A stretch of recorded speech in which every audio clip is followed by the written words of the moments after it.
Question. Since City Council's moratorium vote disallowing the issuance of any billboard permits, billboards continue to be installed without any structural review or permits, which is a clear violation of City Council's recent decision and existing LA Municipal Code. Let us assume the moratorium is extended for a year. First, as City Attorney, what specifically do you intend to do to enforce City Council's decision and prevent any further billboard installations during this moratorium period? Second, what penalties would you support for outdoor advertisers and landlords who put up or enter into contracts to allow signs in clear violation of the law? And third, what kinds of penalties would you recommend and support for outdoor advertisers who leave illegal signs in place after citation? You have 90 seconds. David? Thank you. The first part of your question is what laws do we use, and the laws exist. They're in violation of the code. We need to enforce it. The problem is City Council doesn't want that law enforced. I mean, they're telling you they do. This is an election year after all. But, you know, when you take a close look at what's really going on, you've got developers, property managers, property owners getting lots of money from illegal advertising, and nobody wants that to stop. Well, I do, and so do you. You know, we just passed a law to prevent you from texting in your car.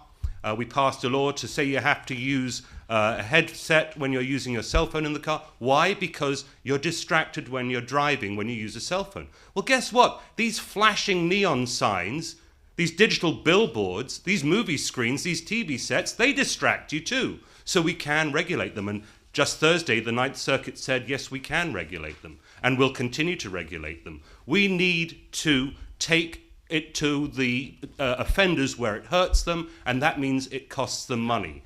And there is a principle in law that you cannot benefit from your wrong, and my proposal would be is that we strip these people from the money they've taken and attach a 50% penalty to it too. So it's really going to hurt them when they get prosecuted. Now, do we have enough people to go out there and prosecute them? Yeah, we've got plenty of city attorneys to do it, but we don't have enough investigators out there to do it. One of the things I would do is find money to get investigators who will do this. I know it's a multi-part question. My time is up. I could go on. Maybe I'll get another opportunity later. Thank you. Okay. Noel, you're next. Number one thing, how much time we have? All right, which is now going. Number one, the settlement that the Jack Weiss basically ran through the city council. As city attorney, I would call for the city council to waive the attorney-client privilege, and they do this all the time. They have the attorney-client privilege on these land use issues. It kind of goes under the radar. That's just a generic. But with regard to this specific, that's got to stop too. But what we'll do is we will have the details of that settlement proposal made public. That way the city council people cannot game the public. And we'll know who said what to whom and when. So that is an important fact because, again, it will educate the public. Knowledge is power. Number two, with regard to, and I would advocate for the complete cessation, period, end of story, of just set aside the settlement agreement. Stop it. It was a mistake. Whatever responsibility the city has to take, financially, whatever, you know what? Just lay it out, make the decision, and correct the error. And the error should be a complete stop until we have the city council coming in and reconciling these differing interests. They're constitutional issues, fine, but you know what? It's not rocket science. It's not all that difficult.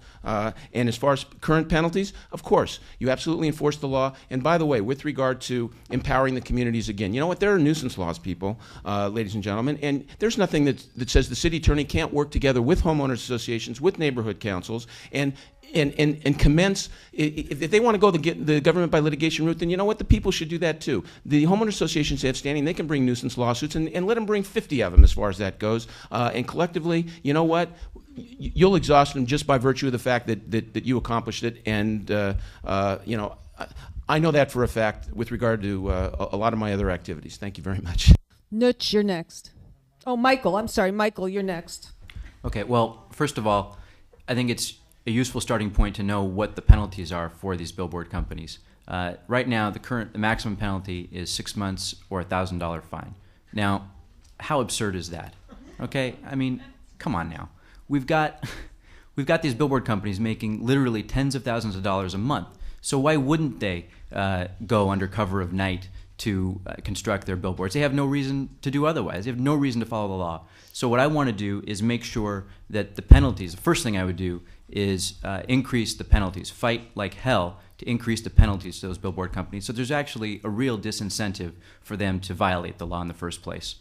Secondly, not only do I know that we have the manpower in our office, the city attorney's office, to do the prosecutions, but I also know, in talking with my friends in the Department of Building and Safety, that they have the resources as well.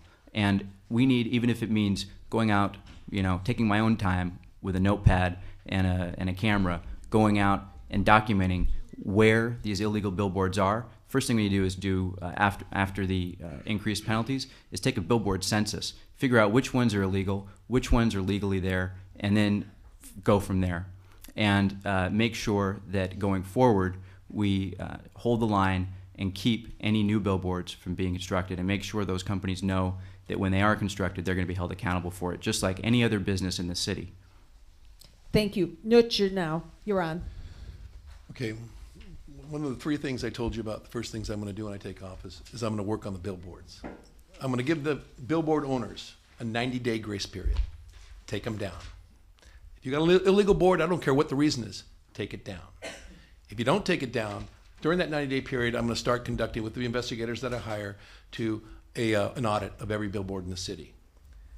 Then I'm going to look at who's in violation. During that same 90-day period, I'm going to go up and I'm going to try to get an ordinance passed to increase penalties like we did in the environmental area, where you have a per-day violation. So it's not, what Mike said, $1,000. Baloney.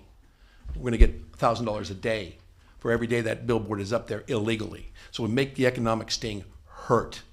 Then what we're going to do is we're going to not only walk it, file criminal charges, but I plan on walking it across the street to the district attorney's office and file conspiracy to violate the law. Because when you've conspired to violate, to commit a misdemeanor, that's a felony. And the punishments go up from 60 days. They go up to 16, 2, or 3. That's 16 months in the state prison, 2 years in the state prison, or 3 years in the state prison. When it's costly for a billboard company's president to violate the law, then they're going to get their attention. At the end of the day, every illegal billboard is going to come down in this city. I promise that, and during my term, I will go after the illegal billboards. If you try to remodel your home and you don't do what the inspector says to do, you can't go forward. Well, the bottom line is that the playing field's got to be leveled between us and them, and I promise you, I will level it.